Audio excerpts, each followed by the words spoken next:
Hello, good afternoon. I am Dr. Nishan Jayasundara, a doctor of Ayurveda and Sri Lankan Indigenous medicine. I've been with Plantation Villa for 5 years, and today I'm going to talk about pandemics. So I'm going to walk you through some interesting facts about pandemics from a text which is 3,500 years old. Well, I know it's pretty old, but this information that I'm going to share with you in this video has a lot of relevance to what is happening today. So I'm going to talk you through three things. First, what are the changes, what are the signs that you would notice in nature before a pandemic? Because if you could know these signs, then you can foresee a pandemic. Then I'm going to talk about what causes a pandemic. And thirdly, how you can get rid of it. So the first thing, what are the signs, what are the things that you would notice in nature? The sun, the moon, stars, and these planets, all these things, there is a specific way which appear in each season, in different seasons. There are slight differences. You know all about that.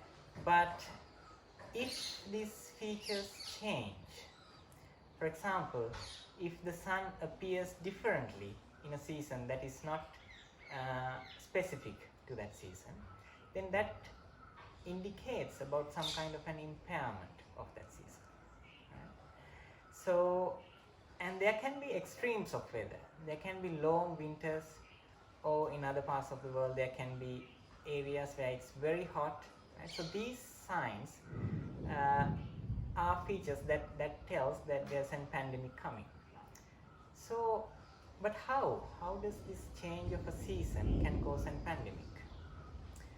Now, naturally, when the seasons are changing, when we are walking from one season to another, this junction is called Ritu Sandhi, or a junction of the season. And during this junction, there will be naturally a dip in your immunity, because the body has to adapt to the new season. But what happens if there are some extreme conditions in weather? If there are extreme changes in weather, then it's something totally new, not the natural rhythm that you have been used to over many years. So that causes your immunity to dip even more. So generally, when these extreme conditions of weather happens, there will be a dip in immunity as a whole, in the whole community. So this is how you can foresee. Now you can think about it if such things has happened in the past few months before this outbreak began. Now we are going to talk about what are the reasons, how this pandemic appears, what are the reasons behind it. Right? Now we already talked about one, this change of seasons. And the other thing, before I explain it, I'm going to cut short into a little description about this yuga, or these eras. Right? In the beginning, we call it the Satyuga, or which is called as the golden age of humans. They say that the humans were energetic as the sun. Right? They were exceedingly pure and powerful, and the earth yielded its riches to its maximum potential. So it was a time where these vegetables, or everything that the earth yielded, it was full of its potential. So you can imagine, like in this era, the immunity was almost perfect. So there were no illnesses. But as time passed by, people overindulge in their senses, right? and because of this overindulgence, their bodies became heavier, and because of that heaviness, there came fatigue. Because of the fatigue, they became lazy. So, and this laziness led to the accumulation of things. They needed things to comfort them. Right? So this is happening at the end of this golden age, or the end of Satyuga, right? And the next one, as we walk towards this Treta Yuga, what happens is this laziness causes greed, because of this laziness you are accumulating things, and when you are accumulating things, you create attachment to these things, and because of these attachments you create greed, right? So because of greed, that creates feelings of malice or destructive thoughts. So when this happens, humans, they lose they say that about 1/4 of their qualities, and they also lose their 1/4 of their lifespan and their immunity, and Earth loses 1/4 of its taste, of its potency as well. So you see, everything is going down slowly.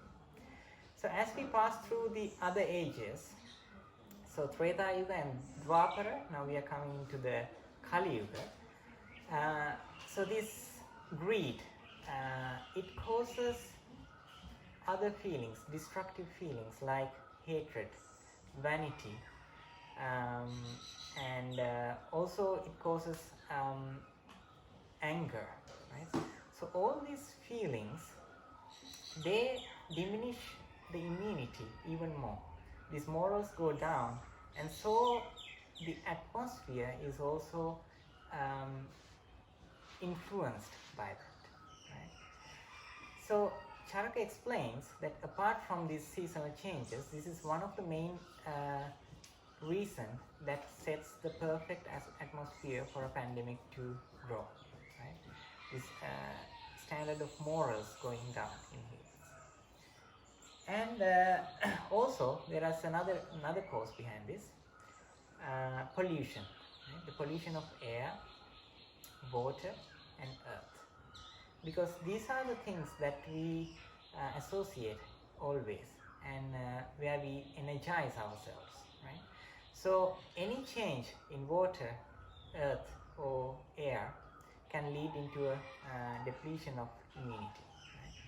So so this sets the, so if you think about it now, all of these factors are there right now, right, which has caused which has set the atmosphere for a pandemic to happen.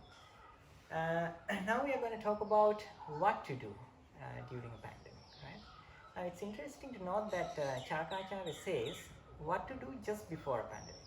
He says you should accumulate herbs as much as you can before the outbreak is spreading all over the world, right? Because it can become scarce, because these herbs can become rare. So he says you have to collect these herbs before the outbreak, when you see those signs. So you collect these herbs, and also he says something very important. You have to, when you are treating with those herbs, you have to assess the patient well, right? You have to assess and treat whom you can cure, right? Now it may sound a bit inhumane, because we are kind of talking about selecting patients, but the truth is, now this is actually this was written 3,500 years ago, but we can see it's happening even today. But what's happening is these herbs become rare, and it's difficult to collect these also, right? When the outbreak is in full blown, right? And we can see it has happened now. Like for example, even for us to find some coriander seeds or asafoetida, even to make a medicine, it's difficult in Sri Lanka, where there was abundance, of it before. So you can see how true these comments are, given many thousands of years ago. So, and this is one of the very few places where Charaka Acharya talks about selecting patients, because otherwise all throughout the other texts it talks about you shouldn't give up on a patient until the last breath, right?